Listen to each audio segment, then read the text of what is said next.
그 시대를 알려면 그 시대의 교회를 보면 그 시대가 어떤 시대인지를 가늠해 볼 수가 있습니다.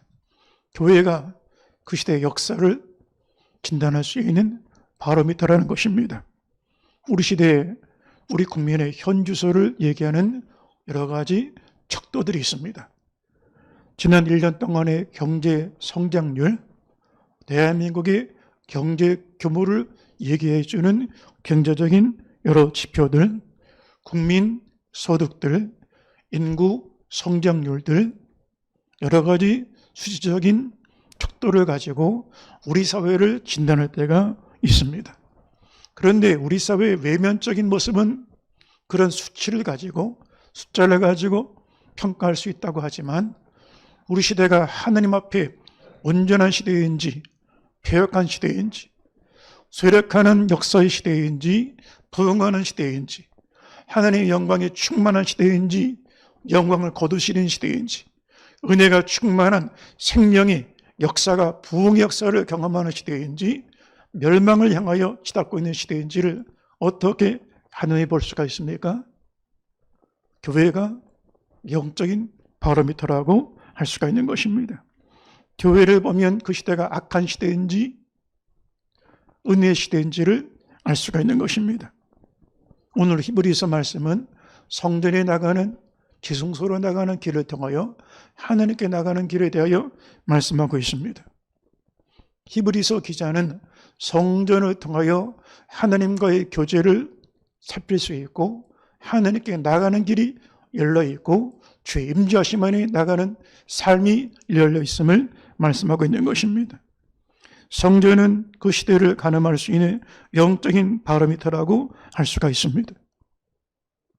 개인과 그 민족이 하나님 임재 속에 있는지 성전을 보면 알 수가 있습니다. 개인과 민족이 하나님과 단절되고 끊어진 채로 살고 있는지를 보면 성전을 보면 알 수가 있습니다. 똑같은 성전이지만 똑같은 성전이 아닙니다. 모세가 성막을 지을 때 하나님의 임재로 가득하여 모세조차도 그 영광의 성막 안에 들어가지 못했더라 라고 말씀하고 있습니다. 그 시대는 성막에 제단 위에 영광의 주께서 임재하시고 영광을 드러내신 시대였습니다. 강력한 임재가 있고 압도적인 은혜가 넘쳐나는 시대이고 말씀의 살아 움직이고 예배 가운데 생명의 역사가 임하는 시대였습니다. 솔로몬의 성전도 마찬가지입니다. 솔로몬이 순전한 믿음으로 성전을 지었을 때는 성전 봉헌 예배를 드리고 솔로몬도 제사장들도 들어가지 못했더라. 인간의 존재는 하나님 영광 앞에 아무것도 아닙니다. 오직 여호와는 성전에 계시니 온 천한 그 앞에 잠잠할지어다. 전능하신 하나님 앞에 인간의 존재 가운데 무엇이 드러날 수가 있겠습니까? 솔로몬의 초기 성전은 주의 영광으로 가득했습니다. 그러나 솔로몬 말년에는 그 성전이 우상의 신전으로 전락하고 말았습니다. 시돈 사람들이 섬기는 우상, 암몬 사람들이 섬기는 우상, 모압 사람들이 섬기는 우상, 애굽 사람들이 섬기는 각종 우상들을 가져다 놓고 성전은 배교하고 음행하고 타락하는 장소가 되었습니다. 똑같은 솔로몬의 성전이지만 솔로몬의 첫 번째 믿음 때는 임재가 있고 영광이 있던 성전이었지만 말년의 성전은 타락하고 버려지고 심판받는 성전이 되었음을 보여주고 있는 것입니다. 성경은 우리 몸이 하나님의 성령이 거하시는 성전이라고 그랬습니다.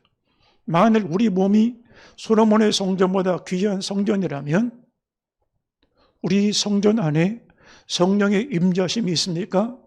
아니면 하나님 부재의식 가운데 있습니까?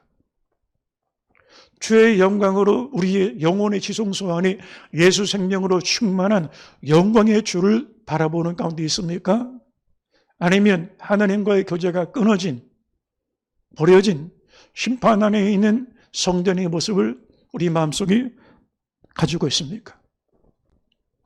하느님께서 솔로몬의 성전 봉헌 예배를 마치고 그 기도를 품양하시고 성전에 대하여 주신 말씀을 들어보면 열왕기상 9장 6절 이하에 만일 너희나 너희 자손이 아주 돌아서서 나를 따르지 아니하며 내가 너희 앞에 둔 나의 계명과 법도를 지키지 아니하고 가서 다른 신을 섬겨 그것을 경배하면 내가 이스라엘을 그들에게 준 땅에서 끊어버릴 것이요 성민이라 하더라도 이스라엘을 버릴 것이요 내 이름을 위하여 내가 거룩하게 구별한 이 성전이라도 내 앞에서 던져버리리니 이 성전을 내가 던져버리겠다는 것입니다.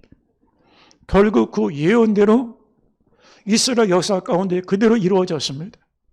타락한 이스라엘이 하나님을 저버리고 계명과 법도를 따르지 아니하고 가나안 사람처럼 말하고 가나안 사람처럼 살아가고 가나안 사람처럼 자녀들을 교육하고 그들의 신들 앞에 자식들을 불태워서 인신 제사를 드리고 율법을 저버리고 우상을 섬기는 가운데 있다가 결국 예루살렘은 무너졌고 성전은 불에 타서 바벨론의 군대에 짓밟히고 말았습니다.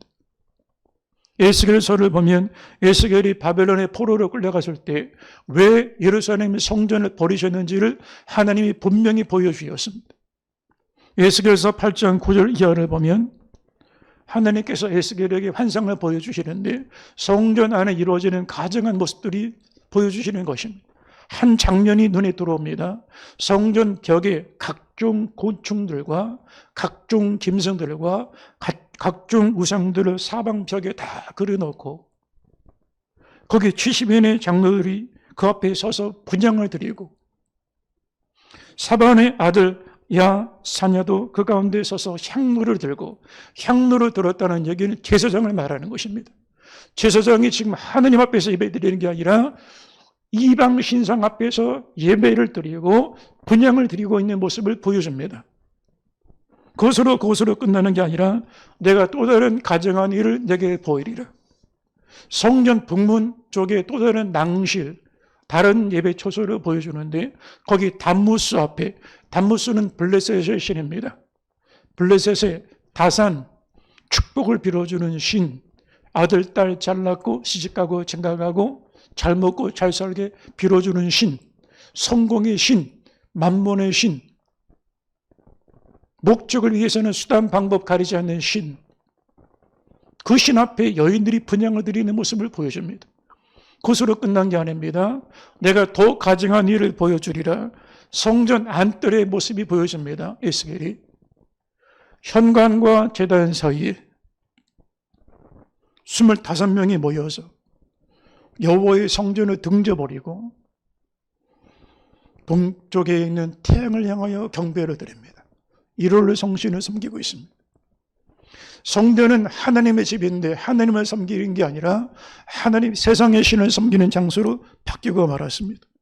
왜 하나님께서 바벨론에 의하여 예루살렘 성전을 불태우게 함락시키게 허락하셨는지, 왜 그 성전을 버리셨는지를 분명히 보여주고 있는 것입니다.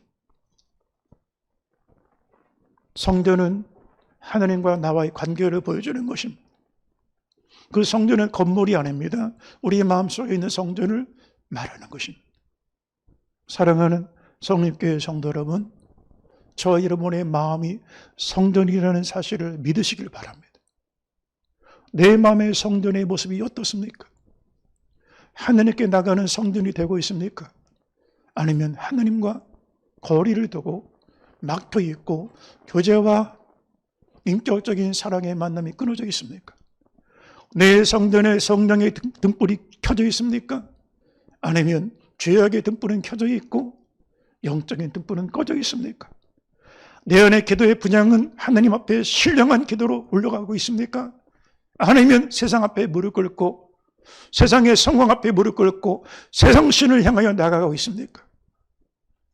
매 주일 우리는 성전에서 예배를 드립니다. 그러나 다 똑같은 예배는 아닙니다. 그중에 어떤 이는 지성소까지 들어가 하나님과 일대일로 독대하고 이 사람 저 사람 눈치 볼 필요가 어디 있어요? 이 사람 저 사람 신경 쓸 여유가 어디가 있어요? 하나님 바라보는 시간인데 주보에 오탈자 있는가? 찬송은 뭐가 틀렸는가? 설교는 문법적으로 맞는가? 거기 신경 쓸 여유가 어디가 있어요? 하느님과 1대1로 만나는 시간인데. 어떤 분이 그런 얘기 하더라고요. 목사님, 주일날 예배 드리러 왔는데 성전 앞에 와서 앉을 때부터 계속 눈물이 쏟아지기 시작해서 예배 시간 내내 눈물만 흘렸습니다. 찬송을 드리는 거지, 드리지 않는 건지도 몰랐고 설교가 제대로 들어오지도 않았습니다. 1시간 내내 울다가 일어섰습니다. 그러면 이 성도 예배는 어떤 예배일까요? 찬송을 꼭 음악적으로 맞춰야 이게 찬송입니까? 설교를 문자적으로 잘 들어야 그게 예배입니까? 이 성도의 통일하는 예배야말로 지성소까지 들어간 예배가 아닙니까? 그러나 어떤 성도는 마당만 밟고 가는 성도가 있어요. 구경하는 거. 여러분, 예배는 보는 게 아닙니다. 예배는 드리는 것입니다. 예배를 볼 수 있는 분은 오직 한 분 하느님밖에 없습니다. 이 시간에 성립교회 예배를 볼 수 있는 분은 하느님이 우리 예배를 보시는 것이지 우리는 예배를 볼 수 있는 자격에 속한 사람들이 아닙니다. 우리는 예배를 드리는 자입니다. 하느님만 보시는 것입니다. 이사야 1장 11절 12절 말씀에 보니까 너희의 무수한 재물이 내게 무엇이 유익하뇨? 나는 수양의 번제와 살찐 짐승의 기름에 배불렀고 나는 수송아지나 어린 양이나 순염소의 피를 기뻐하지 아니하노라. 너희가 내 앞에 보이러 오니 이것을 누가 너희에게 요구하였느냐? 내 마당만 밟을 뿐이니라. 그냥 마당만 겉구경만 하고 돌아갔다는 거예요. 예배당에 왔는데 예배의 주인 되신 하느님 못 만나고 갔다는 거예요. 병원에 갔는데 수술하는 의사를 못 만나고 갔다는 거예요. 학교에 갔는데 가르치는 선생님 못 만나고 갔다는 거예요. 병원에 다닌다고 다 병이 나는 게 아닙니다. 오히려 병원에 가서 병을 가지고 나오는 사람도 있습니다. 교회 다닌다고 다 예배 드리는 건 아닙니다. 구경만 하고 가는 사람도 있습니다. 청와대 지금은 시민들 앞에 개방을 했지만 예전에 개방하기 전에는 그 앞에 가면 관광객들이 가서 그렇게 사진을 찍었어요. 그런데 청와대 안뜰도 못 들어갑니다. 다 무장하고 지키고 있으니까. 그러면 어디서 사진을 찍냐? 청와대 입구 간판 앞에 가서 사진을 찍는 거예요. 그리고 본국에 가서 나 이번에 대한민국 한국에 갔다 왔는데 청와대 갔다 왔다. 아니요. 청와대 간판만 보고 간 거예요. 예배당에 왔는데 성립교회 간판 앞에서 사진만 찍고 가면 마당만 밟고 가는 거예요. 세상 것 다 내려놓고 하느님 저는 죄인입니다. 통곡이 나오고 통해가 나오고 깨어짐이 있고 자기 부정이 있어야 그때 하느님을 만나게 되어지는 것입니다. 예배는 있으나 예배가 없는 모습으로 신앙생활하면 평생에 아무 유익이 없게 되어지는 것입니다. 여기 그림을 잠깐 보겠습니다. 그림을 띄워주세요. 방송실 화면을 바꿔주세요. 방송실 PPT 넘겨오세요. 성막에 대한 그림인데 구약의 성막은 하나님께 나가는 약도를 보여주는 것입니다.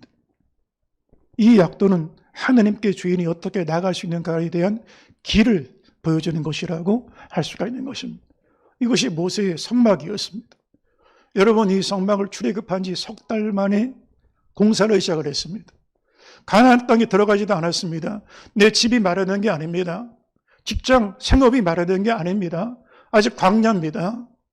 그들이 갈 길이 아직도 멉니다. 그러면 이렇게 말할 수 있습니다. 아니 나중에 가나안 땅에 들어가서 집 한 칸이라도 장만하고 성전을 쳐야죠. 내가 생업이 직장일도 아직 정해지지 않은데 어떻게 성막부터 줄 수가 있겠는가 하는 것입니다. 그런데 하나님은 그게 아닙니다. 출애굽한 지 석 달 만에 성막을 지으라고 명령을 줬습니다. 왜요? 성막이 단순한 이 구조 건물이 아닙니다.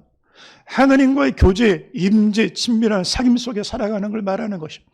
예수 안에 살아가는 걸 말합니다. 영생을 누리고 사는 걸 말합니다. 하나님과 연결돼서 사는 걸 말합니다. 그러니 가나안 땅에 가서 집 마련하는 것보다 직장 마련하는 것보다 먼저 정해질 게 뭐냐? 성막, 성전, 예배당이었습니다. 미국의 신대륙을 발견했던 청교도들이 목숨 걸고 신대륙에 들어가서 자기 집을 먼저 진 게 아닙니다. 학교를 진 게 아닙니다. 예배당을 먼저 졌습니다. 그게 미국의 역사입니다. 어떻게 250년밖에 안 된 짧은 역사를 가진 민족이 인류 최대의 강대국, 초강대국을 이룰 수가 있었을까? 시작이 예배입니다. 근데 남미는 그 발견에 이민 갔던 사람들이 황금을 쫓아갔습니다. 성공을 쫓아갔습니다. 결과가 무엇입니까? 남미는 마약과 테러, 분쟁, 내전으로 옮겨서 가장 못 사는 민족이 되었습니다. 우리 인생의 기반이 무엇입니까? 집입니까? 직장입니까? 교육입니까? 아니면 예배입니까? 예배가 먼저인 것입니다. 나중에 여유가 되면 집 마련하고 그때 예배당 짓죠. 아닙니다. 영락교회가 한국 전쟁이 끝난 다음에 피난민들이 남대문 상권을 이루고 그 남대문 시장의 대부분 상인들이 영락교회 성도들이었습니다. 그런데 교회가 점점 들어서 성도들이 늘기 시작하니까 예배당이 협소한 거예요. 한 100명 정도 좀 넘게 되었을 때 아무래도 비잡아서 예배당을 세워야 되겠습니다. 한경진 목사님이 이렇게 설교를 했어요. 여러분, 아무래도 예배당이 너무 부족해서 성전을 줘야 되겠습니다. 우리가 왜 이 대한민국으로 왔습니까? 신앙 하나 때문에 그 본토, 기업, 논밭 다 포기하고 오지 않았습니까? 신앙 하나 때문에 목숨 걸고 사선을 넘지 않았습니까? 그렇다면 여러분, 이제 다음 주에 예배드리러 올 때는 열흘치 먹을 것 외에 다 하느님 앞에 들을 수 있는 사람은 오십시오. 만약에 이런 설교를 했다고 하면 야, 교회가 이런 것이구나. 시험 들 사람 많을 거예요. 그런데 영락교회 그 성도 중에 대부분의 성도들이 순종하고 나왔어요. 실제로 열흘거리만 남겨두고 성전 짓는 데 자신의 것을 다 드렸습니다. 그런데 그 중에 드렸던 사람들 나중에 10년 지나고 20년 지나고 30년 지나서 확인을 해봤더니 우리나라 200대 기업 중에 대부분이 주인공이 되었다는 거예요.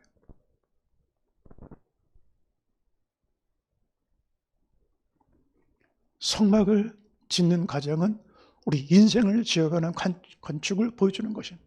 신앙의 건축을 보여주는 것입니다. 신앙 건축이 안 됐는데 머리 위에 자식 교육을 한다는 무슨 소용이 있습니까? 그 자식이 부모를 알겠습니까? 은혜를 알겠습니까? 하느님을 알겠습니까? 무서운 사람 만들지 않겠습니까? 이웃이 있겠습니까? 사명이 있겠습니까?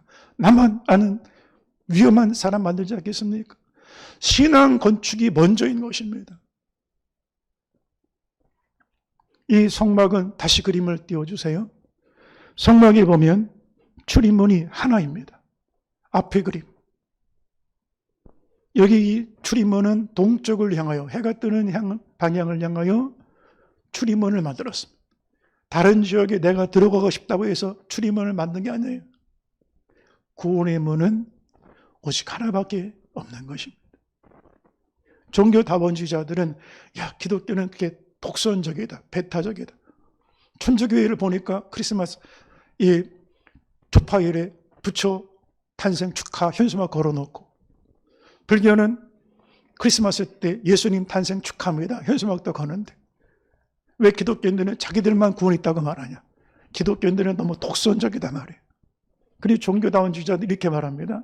산에 올라갈 때 꼭 이 길로만 가냐? 이 길로도 갈 수 있고 저 길로도 갈 수 있지. 왜 구원이 기독교는 꼭 한 가지라 말하냐? 이쪽으로 가도 구원, 저쪽으로 가도 구원 아니냐? 근데 여러분, 천국문은 한 가지밖에 없어요. 여러분 만약에 예배 끝나고 여러분 집에 갔는데 여러분이 비밀번호 눌려도 집 문이 열리고, 다른 사람이 비밀번호 눌려도 문이 열리고, 길 가다가 아무나 눌러도 비밀번호가 열린다면 그게 집 문이 될 수가 있겠습니까?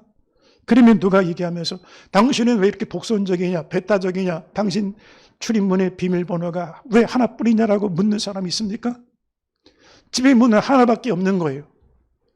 이제 11월 달에 수능시험을 보는데 수능시험 문제를 출제했는데 출제위원이 정답이 2번도 되고 3번도 되고 두 가지 해답을 만들면 굉장히 큰 무리를 일으키게 되어집니다. 진리가 어떻게 이것도 진리고 저것도 진리가 될 수가 있겠습니까? 구원이 어떻게 교회 안에도 있고 교회 밖에도 있을 수가 있겠습니까? 사도행전 4장 12절 말씀에 보니까 다른 이로서는 구원을 받을 수 없나니 천하 사람 중에 구원받을 만한 다른 이름을 우리에게 주신 일이 없음이라 하였더라. 예수 이름 밖에는 죄인이 구원받을 이름이 없습니다. 우리 이름 걸고 이룰 수 있는 게 아니라는 것입니다. 석가의 이름으로 어떤 신학자 이름으로 우리 인생이 변화되는 게 아니라는 것입니다. 예수님의 이름은 다윗의 열쇠를 가지신 분이십니다. 생사화복의 문을 여시는 분입니다. 사람을 높이기도 하시고 낮추기도 하시고 부하게도 하시고 가난하게도 하시고 귀하게도 하시고 천하게도 하시고 살리기도 하시고 죽이기도 하시는 분이십니다. 우리 목숨 열고 닫는 것이 하나님 주권 앞에 있습니다. 노아의 방주 열고 닫는 게 노아의 결정이 아닙니다. 가족회의에서 언제 열까 언제 닫을까가 아닙니다. 하나님이 열어주셨고 하나님이 닫아주신 것입니다. 노아는 공륜하심 때문에 은혜로 들어가는 것입니다. 이 성소로 들어가는 문, 하나님께로 나가는 문은 은혜로 열려지는 것입니다. 자격이 있어서 열리는 게 아닙니다. 공도가 없고 과거가 있고 부끄러운 허물이 있고 실수가 있고 상처가 있고 아픔이 있고 세상에서 버림받고 소외되고 오갈 데 없는데 여러분 그런데 여기는 열려 있습니다. 여러분 세상에서 죄인을 향하여 문을 열어주는 곳이 어디가 있습니까? 대한민국 정부에서 죄인에게 문을 열어줍니까? 청문회 문턱 넘기도 어렵지 않습니까? 죄가 과거 죄를 낱낱이 아주 먼지까지 다 털어내지 않습니까? 툴툴 털어내지 않습니까? 그런데 여러분 그렇게 많은 죄, 그런데 이 사람 우리나라 백성 중에 우리나라 모든 실존하는 사람 중에 털어서 먼지 않는 사람 누가 있습니까? 청문회를 통과할 수 있는 사람 누가 있겠어요? 그렇게 털어내면. 그런데 여러분 정부가 받아줍니까? 대학이 받아줍니까? 삼성, 현대에서 죄 있는 사람 받아줍니까? 근데 성방은 열려 있습니다. 성립교회, 성전, 구원의 문은 열려 있는 것입니다. 할렐루야. 근데 누가 들어가냐? 세상에 의인이라고 생각하는 사람, 스스로 나는 의인이라고 생각하는 사람은 못 들어갑니다. 희한합니다. 이 문이 열려 있는데 자기 의를 가진 사람은 못 들어갑니다.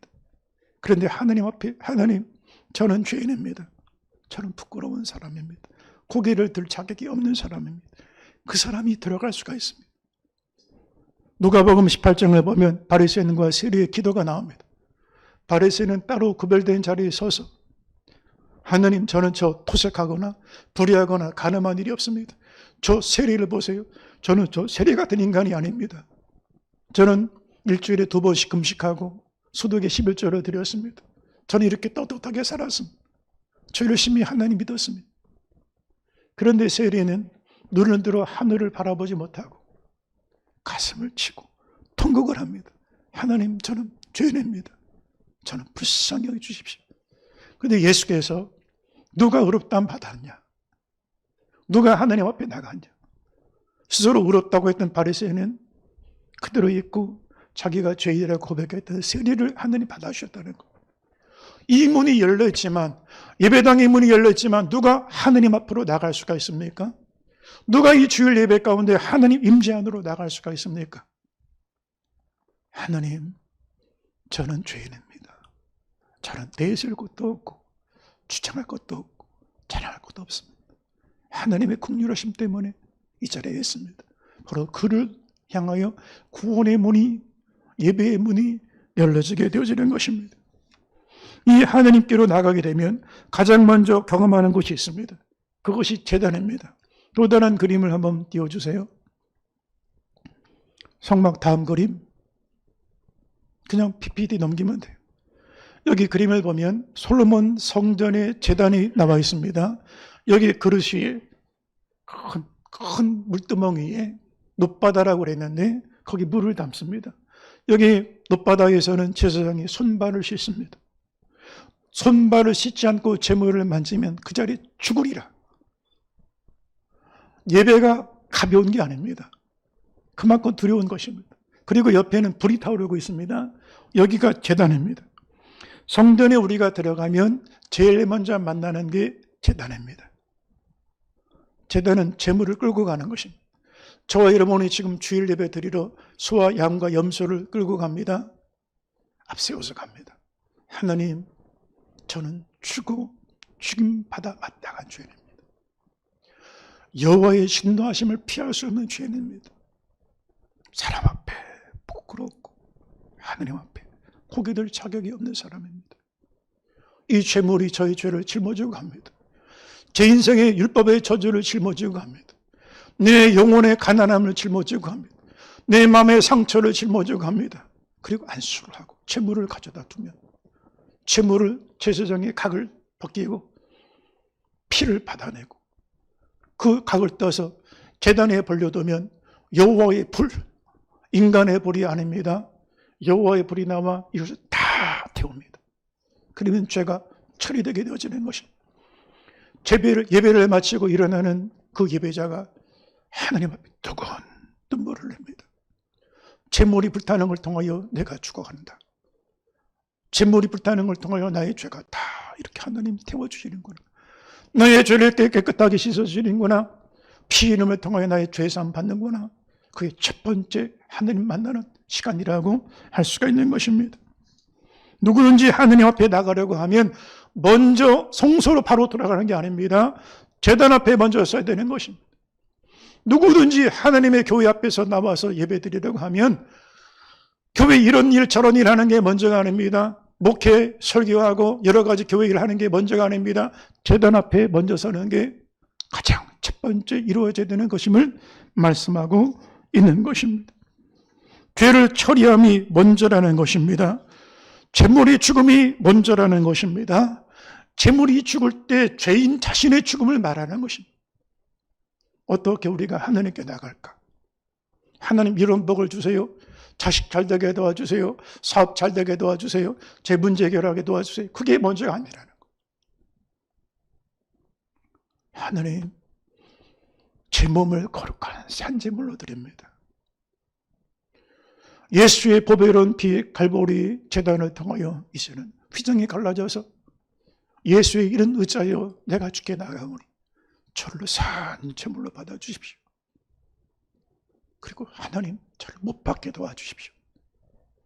하나님께 나가는 것은 자기의 죽음을 경험한 자가 예수 안에 살게 되어지는 것입니다. 우리가 살려고 예배당에 나온 게 아닙니다. 죽기 위하여 예배당에 나오는 것입니다. 살려달라고 축복해달라고 그렇게 떼쓰기 위해서 나온 게 아닙니다. 하나님, 제가 짊어지고 있는 죄와 가난과 저주를 십자가에 예수님께서 당하셨으니 예수 십자가에 주님이 제물 되신 것처럼 저도 제물로 받아주십시오. 성림교회 재단이 그것을 위하여 세워진 것입니다. 여기서 저와 여러분의 지난날의 죄가 처리되는 것입니다. 지난날의 아픔을 치유하시는 것입니다. 지난날의 인생의 묶임을 여기서 벗겨주시는 것입니다. 율법의 멍에로부터 우리를 자유케 해주시는 것입니다. 그래서 성립교회 재단을 허락하신 것입니다. 번제단을 거치지 않고 성소로 들어갈 수 없습니다. 만약에 제사장이라 할지라도 번제단을 거치지 않고 죄를 처리하지 않고 자기 옛사람의 죽음을 거치지 않고 들어가서 목회하고 선교하고 설교하고 신방하고 이런저런 일하면 다 죄입니다. 하나님 받지 않습니다. 반드시 번제단을 통과해야 성소 안으로 들어갈 수가 있는 것입니다. 교회 안에 우리가 해야 될 많은 일들이 있습니다. 그러나 일이 먼저가 아닙니다. 그냥 세상 신발 신고 와서 여기서도 이런 일 저런 일 하는 그런 교회가 아닙니다. 멈춰야 됩니다. 교회는. 그리고 죄 있는 자기 실존을 보고 자기 죄를 처리하고 죄 있는 자신의 모습을 못 박아 죽음을 경험해야 됩니다. 죽음을 경험하지 않고서는 교회 일을 할 수가 없습니다. 만약에 목회자가 십자가 제단 위에 자기 죽음을 경험하지 않고 죄를 처리하지 않고 교회를 하면 교회 일을 한 만큼 범죄가 됩니다. 죄가 됩니다. 여러분, 부천에 서울신학대학이라는 신학대학이 있었는데 거기 독일에서 유학을 가서 성경 원어를 공부를 하고 돌아와 신대원생들, 목사 후보생들입니다. 거기 가서 헬라어도 가르치고 히브리어도 가르쳤던 신학대학 겸임 교수가 있었습니다. 근데 이분이 신학대학에서는 교수고 자기가 개척을 해서 교회를 섬기고 있는데 몇 년 전에 이런 뉴스가 보도된 적이 있었어요. 자기 여중생 딸을 죽여서 캐비넷에다가 보관해놓고 그리고 멀쩡한 모습으로 예배를 드렸다는 거예요. 얼마나 무서운 얘기입니까? 이 얘기 때문에 서울대학 신학대학의 신대원생이 트라우마가 생겼어요. 상담 치유 프로그램도 나올 정도로 그렇게 충격을 줬던 사건이었습니다. 아무리 헬라 말에 능통하고 히브리 말에 능통하고 성경 주석에 능통하면 실력이 있으면 무슨 소용이 있습니까? 자기 가족을 죽이고 은폐하고 주일날 멀쩡하게 설교합니다. 교인들 신방 다 합니다. 그리고 축도합니다. 유창하게 문법적으로 틀리지 않는 설교를 합니다. 성경을 줄줄이 외웁니다. 무슨 소용이 있습니까? 제단을 거쳐서 죄를 처리하지 않고 목회하면 목회의 한 만큼 죄가 됩니다. 목회자뿐만 아닙니다. 교회 일꾼도 마찬가지입니다. 장로나 권사나 집사나 다 마찬가지입니다. 계단에서 자기 죽음을 거치지 않고 교회에서 일을 하면 세상 신발 신은 근처로 와서 세상은 이런데 이렇게 해야죠, 저렇게 해야죠. 세상에 먼지 다 묻히는 사람이 됩니다. 하다못해 병원 수술실을 가도 오염을 방지하기 위하여 방역 조치 다 합니다. 세균 감염을 막기 위하여. 그래서 다 알코올 소독하고 일정하게 방역복을 입은 사람만 들어갑니다. 그 과정을 거치지 않으면 수술실에 들어갈 수가 없습니다. 회복실에 들어갈 수가 없습니다. 의사라고 그냥 저벅저벅 들어가는 게 아닙니다. 손을 철저하게 살균 소독을 하고 수술복을 입고 멸균 치료를 한 다음에 들어가야 환자를 살립니다. 성소에서 주의를 할 때 마찬가지입니다. 우리 가정도 성소고 성도에게는 일터도 성소입니다. 그렇다면 우리가 어떤 자리에 서든지 간에 먼저 제단 앞에 서야 되는 것입니다. 하루를 시작할 때 제단 앞에서 먼저 죄를 처리하고 오늘도 내 자신을 못 받고 하루 일과를 진행해야 하나님이 동의하시는 일이 될 수가 있는 것입니다. 만일 죄를 품고 기도하면 하나님 죄악 중에 드리는 예물을 받지 않을 것이라고 그랬습니다. 이사야 1장 13절 말씀을 보면 이사야 1장 13절입니다. 헛된 재물을 다시 가져오지 말라. 분양은 내가 가증 여기는 바요. 월삭과 안식일과 대회로 모이는 것도 그러하니 성회와 어울러 악을 행하는 것을 내가 견디지 못하겠노라. 죄를 품고 예배드리지 마라. 죄를 품고 헌금 드리지 마라. 죄를 품고 자기 이런 구제도 하고 이런 일도 하고 저런 일도 했다고 생각하지 말라는 것. 만일 우리가 죄를 처리하지 않고 일만 기도를 드리면 그 기도를 하나님 받지 않습니다.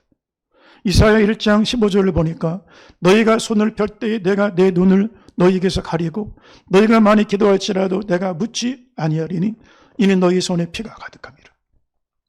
피 묻은 손으로 하나님 이렇게 해주세요, 저렇게 해주세요. 그 기도를 받지 않겠다는 거예요. 만일 형제와 싸워하지 않고 형제에게 원망 들을 만한 일이 있고 가족 간에 형제 간에 다툼이 있고 분쟁이 있고 미워할 마음이 있으면 그 예배를 받지 않는다는 것입니다. 마태복음 5장 23절에 그러므로 예물을 제단에 드리려다가 거기서 내 형제에게 원망 들을 만한 일이 있거든 생각나거든 예물을 제단 앞에 두고 먼저 가서 형제 화목하고 그 후에 와서 예물을 드려라. 제단이 그렇게 함부로 업신적인 받을 것이 아닙니다. 주의 이름으로 세워진 제단입니다. 예수의 피가 흘러가는 제단은 죄인의 죄가 처리되어지는 곳입니다. 죄인을 못 박는 곳입니다. 죄에 대한 죽음을 경험하는 곳입니다. 옛사람의 죽음을 경험하는 곳입니다. 성령의 불이 임하는 곳입니다. 우리 모든 죄가 소멸되는 자리입니다. 거기가 십자가입니다. 성립교회가 그 십자가 때문에 여기 세워져 있는 것입니다. 세상의 종교는 죄를 말하지 않습니다. 여러분 불교에서 죄를 말한 적이 있습니까? 누구에 의해서 죄를 말합니까? 예법을 말하죠. 근데 기독교는 죄를 말합니다. 죄를 죄인지 모르는 세상이 되었습니다. 지난번 대선 때 한 후보가 이런 얘기를 했습니다. 일만 잘하면 되지. 자기 범죄는 상관이 없다는 거예요. 일만 잘하면 될까요? 세상은 그렇다 치고 삼성은 그 사람의 죄를 말하지 않습니다. 실력만 있으면 씁니다. 대학도 마찬가지입니다. 정부도 법원도. 그런데 여러분, 하나님 나라는 그렇지 않습니다. 죄를 처리하는 게 먼저입니다. 하나님은 절대로 죄를 가볍게 여기지 않습니다. 하나님 불러서 죄를 심판하시는 공의로운 하나님이라고 말씀하고 있습니다. 계시록 20장 12절을 보니까 내가 보니 죽은 자들이 큰 자나 작은 자나 그 보좌 앞에 서 있는데 책들이 펴 있고 우리가 장차 눈을 감고 임종을 하고 주님 앞에서는 날 주님께서 각 사람의 큰 책, 인생의 기록들을 펼치실 것입니다. 우리가 했던 말, 무슨 무익한 말을 했다 할지라도 내 말로 의롭다함 받고 내 말로 심판을 받으리라. 우리가 말한 거 다 잊어버렸습니다. 심판대에 있을 때 생명책에 우리가 한 말 다 펼쳐놓으십니다. 마음으로 행했던 죄들, 생각으로 범했던 죄들, 은밀하게 아무도 보지 않는 중에 행했던 모든 일들이 낱낱이 다 심판대에 서게 될 거라는 거. 자기 행위에 따라 심판을 받게 되고 절대로 하나님 그냥 넘어가지 않습니다. 홀이라도 갚지 않고서는 절대로 하나님 나라에 들어갈 수 없는 일은. 그런데 지금 교회는 죄를 가볍게 여깁니다. 죄를 가볍게 여기는 시대는 하나님을 업신여기는 시대입니다. 하나님을 가볍게 여기는 것입니다. 하나님은 죄를 절대로 가볍게 처리하지 않습니다. 그 증거가 뭐냐? 독생자 예수 그리스도를 십자가에 죽으시면서 죄를 처리하셨습니다. 그래서 성경이 뭐라고 그러냐? 죄의 값은 사망이요. 아담에게 네가 죄를 범하면 반드시 죽으리라 그랬어요. 근데 사단은 정녕 죽을까? 참으로 죽을까? 죄를 가볍게 여기는 거예요. 이 정도쯤이 하는 죄. 여러분, 바이러스 한 마리가 우리 몸에 들어오면 1시간 만에 1,000마리로 번식을 합니다. 사람이 참 이상하죠. 코로나는 그렇게 무서워하면서 죄를 무서워하지 않아요. 죄를 생각하고 죄를 말하고 죄를 품고 습관적으로 반복적으로 죄를 짓습니다. 그리고 악한 죄를 품고 예배를 드립니다. 가인은 예배 중에 살인하는 영을 품고 예배를 드렸습니다. 다윗은 국가 회의를 하면서 대신들과 정보종합청사에서 회의를 하면서도 살인과 간음죄를 지면서도 떳떳하게 국가 회의를 다 감당했습니다. 하나님은 죄를 적당히 처리하지 않습니다. 반드시 죽음으로 처리하십니다. 그리고 히브리서 9장 22절을 보니까 율법을 따라 거의 모든 물건이 비로소 정결하게 되나니 피름이 없은즉 사함이 없느니라. 피가 있어야 사함 받으시다는 거예요. 그런데 구약의 이스라엘 백성은 양이나 염소나 소를 잡아서 피로 양의 죽음을 통하여 나의 죽음을 대신하여 용서를 받았는데 우리에게는 이제 양이나 염소가 아니라 예수님께서 우리의 죄와 율법의 저주를 짊어지시고 골고다 언덕 위에 제단 위에 자기의 생명을 흠도 없고 틈도 없는 예수님이 이 자리에 있는 저와 여러분의 죄를 대신 지고 대신 진노를 받으시고 심판대에 서서 죽임을 당하심으로 저와 여러분의 죄를 처리하셨다고 말씀하고 있는 것입니다. 할렐루야, 할렐루야. 그러므로 예수의 피 때문에 우리가 하나님께 나가는 길이 열려진 것입니다. 예수의 피 때문에 하나님을 아바 아버지라 부를 수 있는 은혜를 주시는 것입니다. 우리가 떳떳해서 열심히 살아서 성실해서 도덕적이어서 윤리적이어서 종교적이어서 주일 성수 잘했기 때문에 여러 가지 봉사 잘해서 아닙니다. 예수의 피 때문에 휘장, 새로운 길, 그의 육체를 통하여 예수님을 통하여 예수님의 피를 통하여 아버지께로 나가게 되어지는 것입니다. 제단을 잃어버리고 살아가는 신자들이 있습니다. 구약의 아하스 왕은 제단을 아예 치워버렸습니다. 이 제단 필요 없다. 치워버려라. 북이스라엘의 왕 베가와 아람의 왕 르신이 연합군을 만들어서 북이스라엘을 향하여 쳐들어오는데 아하스 왕이 두려워서 티글랏필레셀에게 찾아가서 도움을 구합니다. 그런데 아수르 왕이 찾아 조공을 바치면서 엎드려 무릎을 꿇고 도와달라고 갔더니 다메섹 제단이 아주 휘황찬란하고 장엄하게 보입니다. 그 모습이 대단합니다. 그래서 그걸 그림으로 뺏겨다가 유다 땅으로 돌아와서 제사장 우리아에게 그림을 보여주고 이런 제단이 멋지지 않냐. 이스라엘의 성전 제단은 볼 곳이 없다. 이걸 치워버려라. 제단을 치워버리게 했어요. 물두멍을 아예 치워버렸어요. 손발을 씻어야 제사장이 일을 할 수 있고 죄를 처리해야 비로소 성소일을 할 수가 있는데 제단을 치워버렸으니 죄를 처리하지 않습니다. 그냥 방치하고 살아갑니다. 그리고 므낫세 때에는 바알과 아세라 신당이 성전 안에 들어와 버립니다. 아예 제단은 갖지 않습니다. 죄를 말하는 사람이 없습니다. 므낫세의 죄를 말하는 사람이 없고 므낫세 자신도 회개한 적이 없습니다. 죽음을 경험하지 한 적이 없습니다. 그리고 안식일마다 바알과 아세라를 부르면서 여호와께 나는 제사 드렸다. 그렇게 생각했습니다. 결과가 무엇일까? 유다의 성전은 무너지고 말았습니다. 오늘 교회를 다니지만 제단을 잃어버린 성도들이 많습니다. 육신의 정욕대로 세상의 방식대로 지금까지 경험대로 사는 신자들이 많습니다. 여러분 그러나 육신대로 살면 반드시 죽을 것이거든요. 우리가 세상 죄악 방식을 따르면 우리 영이 반드시 죽게 되어집니다. 영으로서 맹신을 죽여야 살게 되어지는 것입니다.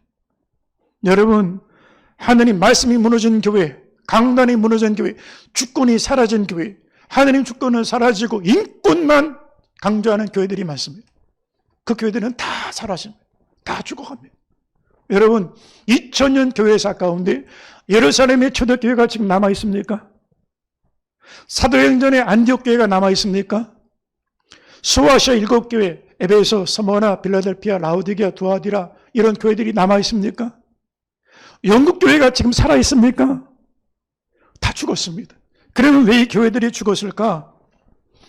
죄를 죽이지 않으면 그 죄 때문에 교회가 죽습니다. 성전에서 죄를 처리하지 않으면 성전을 하나님이 버려버리십니다. 솔로몬이 화려했던 성전도 다음 때 아들 때까지도 이어지지 않았습니다. 히스기야가 그렇게 종교개혁을 하고 성전에서 모든 우상단지를 다 걸러내고 정화시키고 깨끗한 성전 만들었지만 아버지 때에 만들었던 성전의 거룩함을 아들 므낫세 때에 와서는 다 무너뜨리고 말았습니다. 바알과 아세라 신당으로 만들고 말았습니다. 여러분 오늘 한국교회도 마찬가지입니다. 한국교회 부모 세대는 예수를 믿는데 자녀 세대가 신앙의 전승을 이어간 가정이 80%가 안 됩니다. 중직자 가정들도 마찬가지입니다. 부모는 중직자인데 자식들이 예수를 안 믿습니다. 성전이 무너지고 있는 것입니다. 여러분 그동안 한국교회가 얼마나 민족복음화를 위하여 말했습니까? 민족복음화 간단합니다. 부모 세대가 자식만 구원해도 대한민국 금방 복음화될 수 있습니다.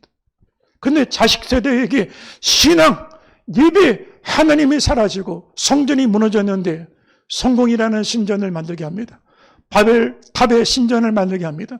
명예 너는 세상에서 유명해져라 라는 바벨탑의 신전을 만들게 합니다. 그리고 신전에서 살게 합니다. 결국 이 시대의 민족복음화는 출발지는 다음 세대를 잃어버렸기 때문이라고 할 수가 있는 것입니다. 교회가 살려면 제단이 살아 움직여야 됩니다. 죽음을 경험한 신자가 교회를 살리고 죽음을 경험하지 않은 신자는 교회에서 내주장합니다. 내 고집, 내 경험 이거 내세웁니다. 교회가 이래 되지 않습니까? 저래 되지 않습니까? 세상도 이런데 여기는 세상이 아닙니다. 여기는 기업이 아닙니다. 여기는 거룩한 성전입니다. 우리가 죽으면 비로소 성령의 불이 임하고 우리가 죽으면 예수가 살고 예수 생명에 나타나는 거룩한 교회가 될 줄로 믿습니다. 우리 함께 동성으로 기도하겠습니다. 거룩하신 아버지 하나님, 하느님 앞에 나갈 때 먼저 제단 앞에 서서 우리의 벌거벗은 영혼의 모습을 보게 도와주시고 우리의 도롭고 부패한 마음을 깨닫게 도와주시고 우리의 상하고 문드러진 문둥병처럼 더럽고 악취나는 우리의 영적인 모습을 보게 도와주시옵소서. 예수의 피로 사함받고 예수의 죽음을 경험하며 나 옛사람의 죽음을 경험하는 이 거룩한 제단, 피가 묻어있는 제단, 십자가의 제단이 우리 성립교회 성도들 마음의 제단이 되게 도와주시고 가정의 제단이 되게 도와주시고 교회의 제단이 되어지는 은혜를 허락하여 주시옵소서. 예수님 이름으로 기도합니다.